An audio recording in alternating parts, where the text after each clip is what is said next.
Welcome everyone to Quality. This is Arjun Venkatesh, your host. And today we're exploring quality in emergency care as part of our Emergency Quality Network Equal Stroke Initiative. I'm excited today because we're joined by Dr. Bruce Lowe, who's Chief of Emergency Medicine at Sentara Norfolk Hospital in Virginia. We're also joined by Dr. Corey Zackerson from MGH, who leads the Equal Stroke Initiative along with me. And today we're talking about all things TIA. We're hoping to get into some of the more controversial or murky topics. We'll talk about what the right imaging studies are. We'll talk about all the different scores that are out there and how well they work. And we'll even talk about discharge pathways for patients with TIA. I want to kick it off, though, with Bruce. We're really excited to have you today. You're a lead author on the ASAP clinical policy around stroke care. And when we look at that most recent stroke policy, I was actually surprised to not see the term TIA in there. Why is that? Is there just not the science for TIA care? Is it something different? Help us understand where we should be looking for the most current recommendations for emergency physicians on TIAs.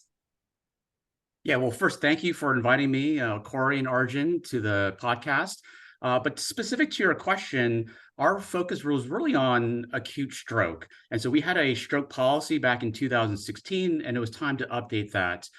So it's not that we didn't, there isn't evidence or literature on TIAs, but we actually created a separate TIA clinical policy that was published in 2018. So for this time around, we actually focused on stroke and not TIA. Got it. That makes a lot of sense. And so one of the other things that we've seen in that time period since those were published is this change in the definition for TIA, going from this sort of time-based definition to more of an imaging-based definition. And so I would love your thoughts on whether or how that should also be changing the way that we're thinking about our management or our imaging choices in the emergency department. Yeah, great question. Back in 2009, the AHA actually proposed changing the definition for a TIA, moving away from a purely clinical based, so symptoms resolve within 24 hours, to a tissue-based definition. So there's no signs of infarct, which is going to be done by imaging, either CT or MRI. And they actually propose not giving a specific time frame, but going to more of an image-based diagnosis, as you had mentioned earlier. And so it was interesting because if you look at the older literature, at least, it made it a little bit difficult to say, should we include it? How do you incorporate it? Because the definitions were different. And it turns out about a third of all TIAs, if you were to image them, get an MRI, they would actually show an infarct on imaging, even though they had no clinical symptoms. So, what do you do about it? How does it change? It became kind of a very interesting question. I think what we do know is if you do have signs of an acute infarct on imaging, even if you have resolution of symptoms, that is still, from a prognostication standpoint, a risk factor for likelihood to get a stroke in the near future. So as part of a kind of decision making, there is some prognostication. And then with some of the recent trials that came out about management of secondary prevention for early stroke or high-risk TIAs, we also know that using dual antiplatelet therapy for these particular patient population may make more sense as opposed to just being on aspirin. So both from a prognostication standpoint, as well as from a management standpoint, I think it makes sense moving towards an image-based definition as opposed to the previous clinical-based definition.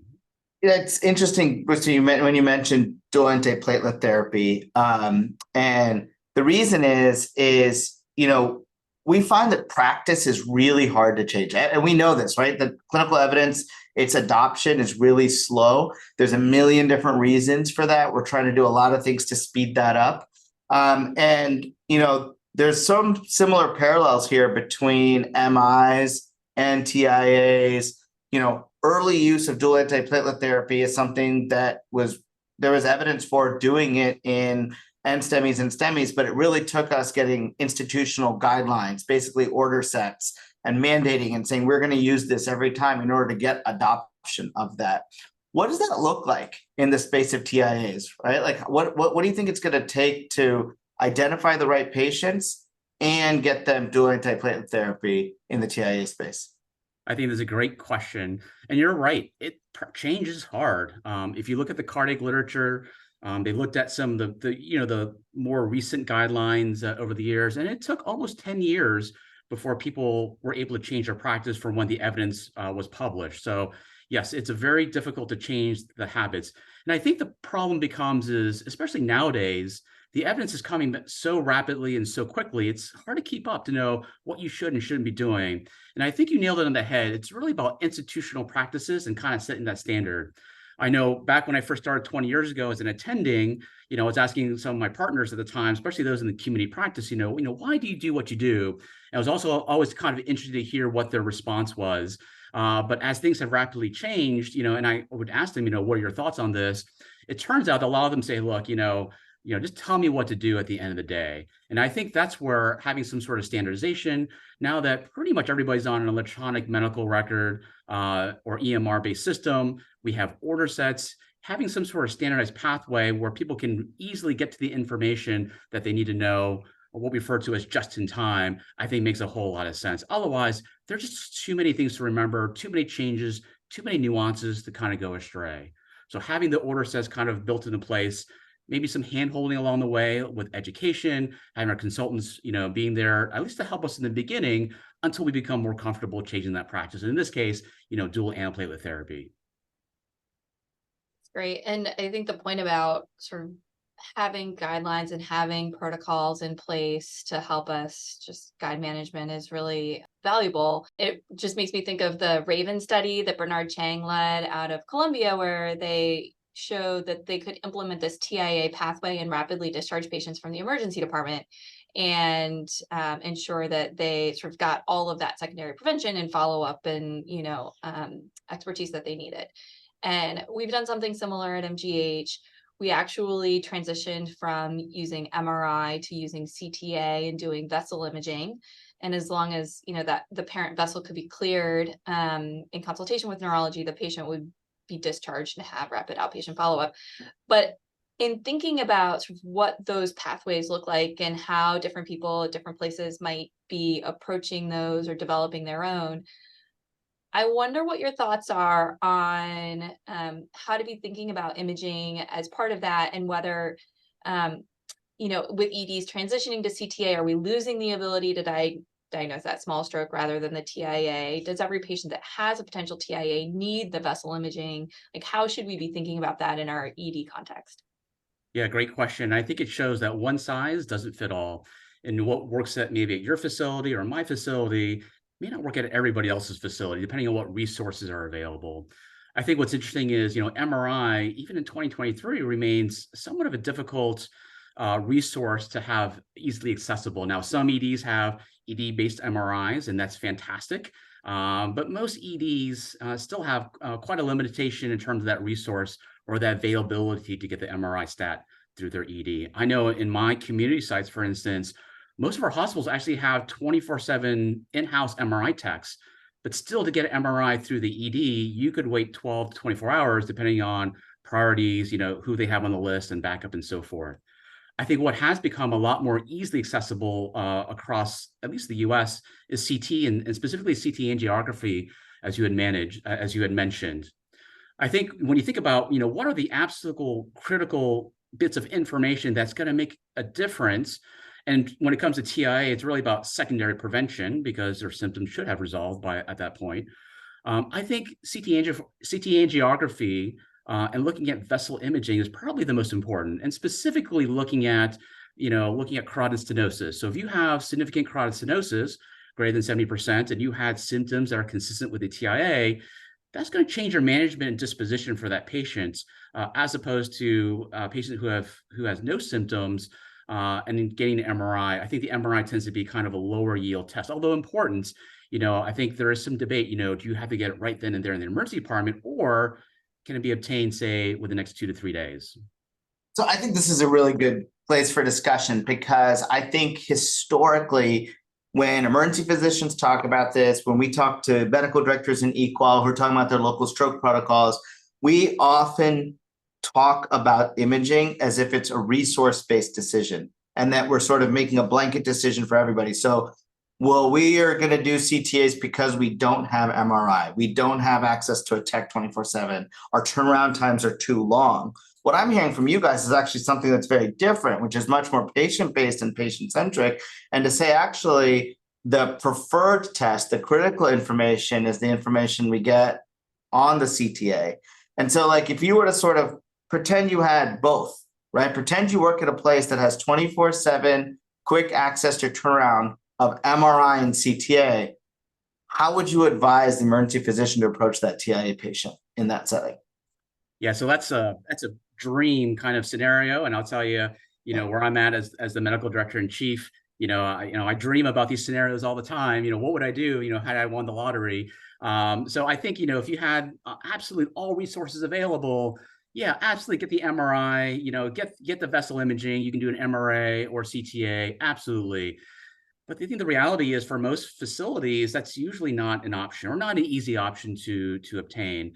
I do think, though, because CT angiography, even when you go to critical rural hospitals, most of those facilities actually do have access to CT angiography. And I think from a practical standpoint, CT angiography really makes a lot of sense if you had to choose between one or the other. Now, if all things being equal, you had quick MRI turnaround times and everything else, yeah, I think MRI is great.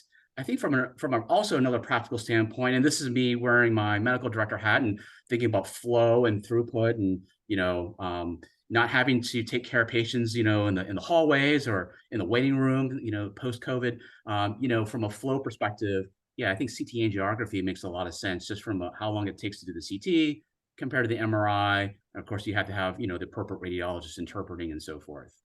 I would love to jump in and just piggyback on that thought. Actually, the place that our protocol came from that changed our use of MRI to our use of CTA was that our neurology group's bonuses became tied to the ED length of stay of their patients.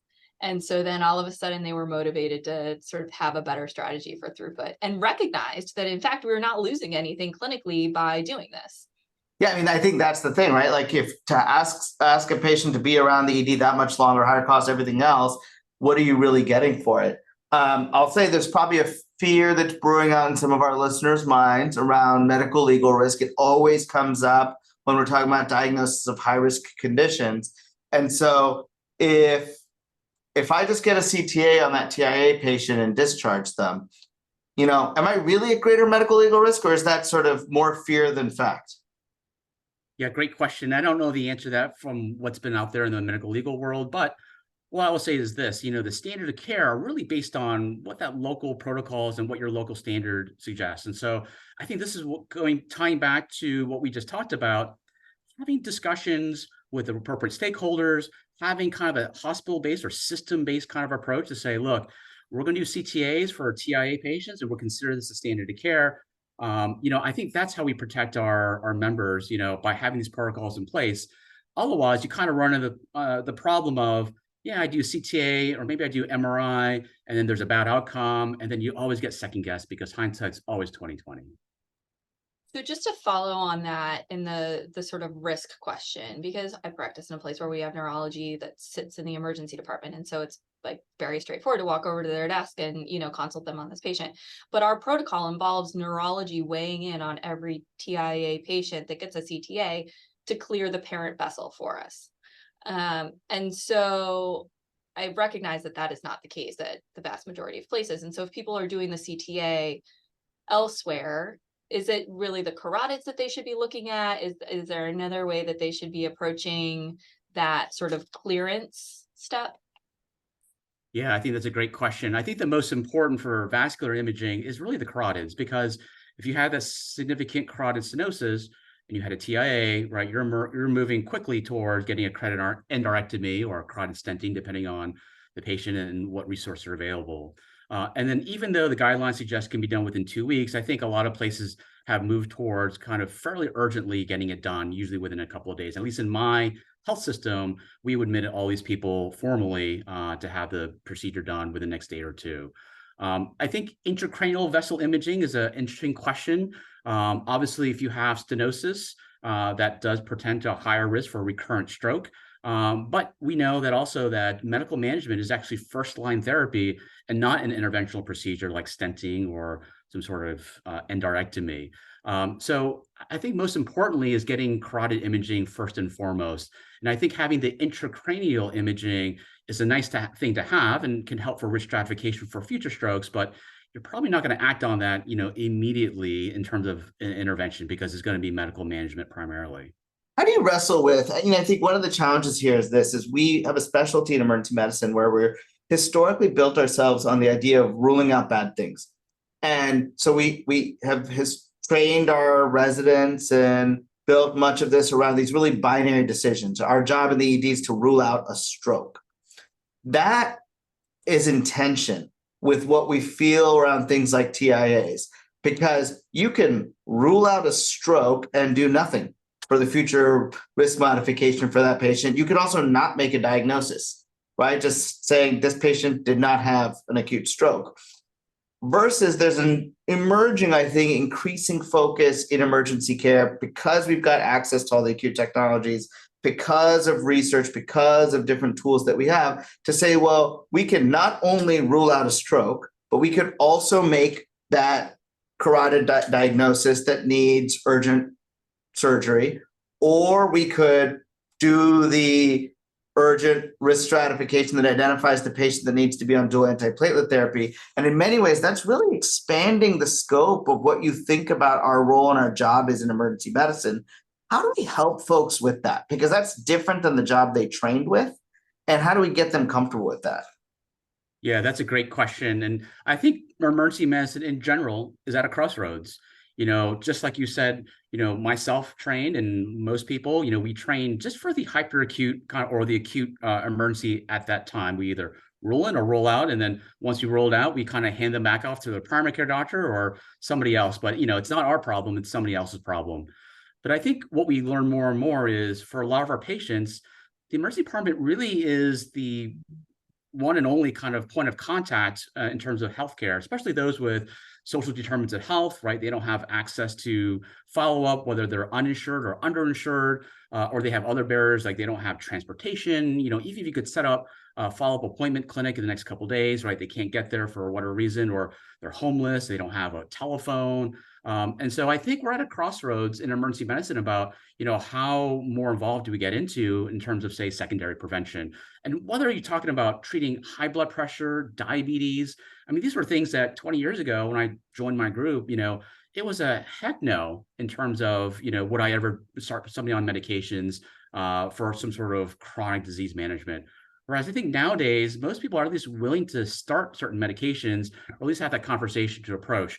Now, we're not experts in, say, diabetes medications. Somebody comes in, they're on two, diabetes medications, maybe they need to go on insulin. Yeah, I think for the vast majority of us, myself included, yeah, we're not comfortable there. We don't have the training. We really need outside help. But to get to your question specifically, I think that's a crossroads we have to kind of make a determination. If somebody really doesn't have access, maybe the right answer is for the patient, how do we get them the information or diagnostics that's needed and to start that secondary prevention? So I think more conversation needs to happen, but I think we are heading towards, yes, our scope is expanding in terms of what we do and not just the acute phase of a disease process.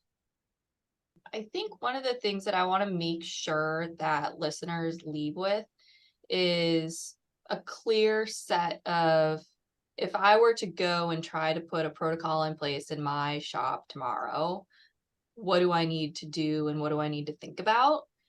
And recognizing all of the things that we've talked about, that resources vary and, settings are all very different.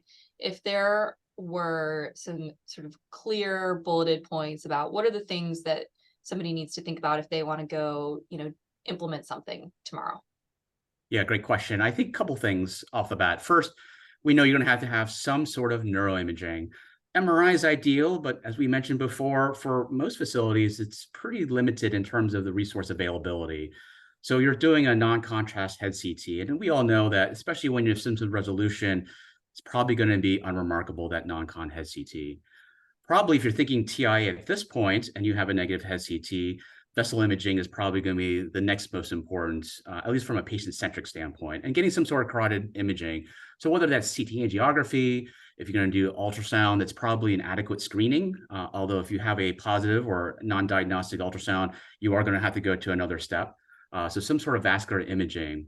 And at that point, I think this is where you have to figure out, do you have available resources for this patient to follow up with, either their primary care doctor that they have or some sort of clinic, and they can continue out that pathway. Or if you don't have that, especially if a first-time TIA, it may be worthwhile to admit them in the hospital for kind of the remaining workup, right? Get the MRI of the head, considering in certain cases they may need an echo, looking for a PFO, or the cardiomyopathy, looking for clots either in the LV, looking for AFib, or at least the workup to start for paroxysmal AFib as potentially a cause of the stroke. And I think working with the stakeholders kind of putting together, because different places will have different resources. There are some institutions and even in the community setting where having a Holter monitor or vent monitor placed from the ED is very feasible. And they can get at least evaluation for potential AFib if it's not obvious where their stroke is coming from. So these things are possible. It just depends on your resources and your institution and what they're willing to put together. The sort of the discussion around here's all the possible causes and you need to consider the admission and discharge around it reminds me of a recent shift I worked where I had a medical student with me and we had a TIA patient and the medical student calculated an ABCD score. And so it's a little bit of shift of topic here, but I think it's worthy of discussion, which is for a while, we had a couple simple risk scores. The concept of risk stratifications evolved.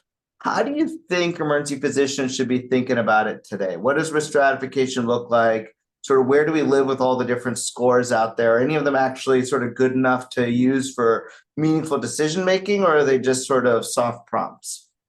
Yeah, great question. I think a lot of us were taught the ABCD or ABCD2 score to use to risk stratify. And at least for a while, if you are quote unquote low risk, you could be followed up as an outpatient. In fact, if you look at the 2009 AHA stroke guidelines or TIA guidelines, they actually specifically talk about if you have a score of 2 or less, you could be discharged home as long as you can get the workup within 48 hours. If not, or you had a score of 3 or higher, then you were coming into the hospital for your TIA workup. And so I think a lot of people had adopted this strategy of, oh, yeah, they are low risk by ABCD2 score. Yeah, it's safe to send this person home. I think the problem that we faced with, and all of us face with, and even more so now, is oftentimes they have nobody to follow up with. They kind of get lost in the netherworld. When we looked at this from a ACEP clinical policy perspective from TIA in 2018, actually turns out a number of studies show that the ABCD2 score in terms of low risk actually wasn't that low risk. And in fact, our conclusion was we probably shouldn't use the ABCD2 score, especially as a binary go home or get admitted to the hospital, because it just didn't perform from a sensitivity analysis standpoint good enough to safely discharge people home. Yes, you can use the risk stratify, but of course, what are you going to do with that information? There are other variants that are out there, and they oftentimes incorporate imaging along with it, like vascular imaging, like carotid imaging or MRI. But then it kind of gets to the whole point of, yeah, we're doing the whole TIA workup. Interestingly, the Canadian TIA risk score came out some while ago, and then the validation study came out in 2021. It is interesting. I think there is maybe some utility in that aspect, but if you actually look at the scoring and they define a low risk on their score of 3 or less, if you have a first-time TIA, you actually score 2 points. And you can imagine it doesn't take much to get you over the hump into the higher risk stratification. So it's interesting. There may be some risk scores out there like the Canadian, but I think the current risk scores that we have, like ABCD2 score, really isn't sufficient. Interesting, the European guidelines actually don't recommend the use of ABCD2 score anymore. And then the AHA actually doesn't make any reference in their updated TIA guidelines in regards to the use of ABCD2 scores. So if the scores aren't performing well enough to sort of make that go, no-go decision on admit discharge, where should people look? Is it sort of make a local protocol, figure out what workup you can get done in the ED, and basically say that, once I've got a negative CTA, once I've got a normal EKG, once I've got a patient in certain maybe age and comorbidity range, that's the profile of the patient that gets discharged in these discharge pathways? Exactly. And I think that makes the most sense. It prevents variability. I think as we talked about the risk from a med mal, or even just from a hospital kind of quality standpoint, right? We don't want to get tagged, or you never want to hear from your partner, hey, remember that patient you saw the other day, right? That's the one that gives us all heart palpitations. And we want to make sure that we don't want to get that. So I think having some sort of set protocol, I think especially for first-time TIAs or what you suspect is a TIA, If it's the first time they haven't had vascular imaging or a workup, I think those are the ones that we really want to focus on first, right? What is really needed in the ED versus outpatient? If you can't get it done as an outpatient, right, maybe put them in a short stay unit or observation status upstairs to get those studies done. I think what gets even more harder or more complicated is what happens if it's a recurrent TIA. How do you manage that? When is the previous imaging good enough, or when do you have to re-image these people? And I think that's where the literature really, as of right now, it's pretty vacant and not clear cut about how to answer those questions. We're kind of the same place we were for cardiac, for chest pain, say 10, 15 years ago. And it really hasn't been until recently where guidelines have come out and say, hey, if you had a negative stress test and you're not thinking this is a true cardiac ACS picture, right? Don't test them again, send them home. Or if you have a clean coronary CTA, right, they're going to be a 2-year warranty, at least based on the recent 2021 chest pain guidelines. So I don't think we're quite there yet for TIA and stroke, but I think we're heading that direction. But more kind of evidence and research is needed to help delineate some of these questions and some of these scenarios as we talked about.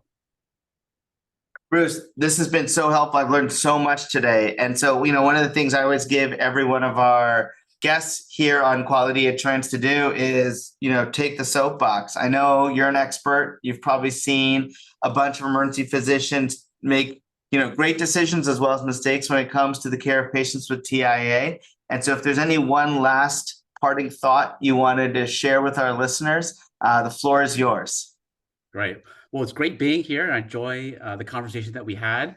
I think to answer your question, what I would say is really think about, especially the first time TIA, that's really the opportunity for us to really implement secondary prevention measures or diagnostics that can prevent future strokes, especially talking about vascular imaging, worry about the carotids, in certain cases, echo, as well as potential Holter monitoring for AFib. So really kind of think about the first time TIAs and think about how we're going to manage that.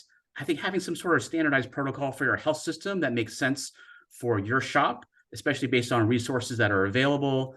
And also think about, too, from a secondary prevention, how can we evolve our practice to help, again, from a patient-centric outcome, reduce their risk of stroke in the future. And that also may include not just starting on aspirin, but in some cases, dual antiplatelet therapy. And I think if we think about those things to start off with, I think it really can help improve the outcomes for our patients. Thanks. It's really helpful. As I'm sort of reflecting on today, I think there are some really key learning points for our listeners. Our job in emergency medicine is not just to rule out stroke. It's to also make diagnoses, and that may mean that we need to really rethink how we think about vessel imaging. So it's not just, can you get an MRI done, but it's more importantly is, did we do the vessel imaging to potentially diagnose those who have something we can intervene on? And did we diagnose those who are at high risk of a bad outcome that may need dual antiplatelet therapy or other prevention? And that really is, as we sort of said before, helping us think about emergency care, not just in the moment of that few minutes that somebody's in the ED, but really changing their health trajectory and improving the lives of many patients all over this country. So thank you for joining us today. This was a wonderful session, and we'll look forward to having you back in the future. I know you're an expert on things even beyond TIA, and so I'm sure we'll have you again in our series. Thanks. Great. Thank you.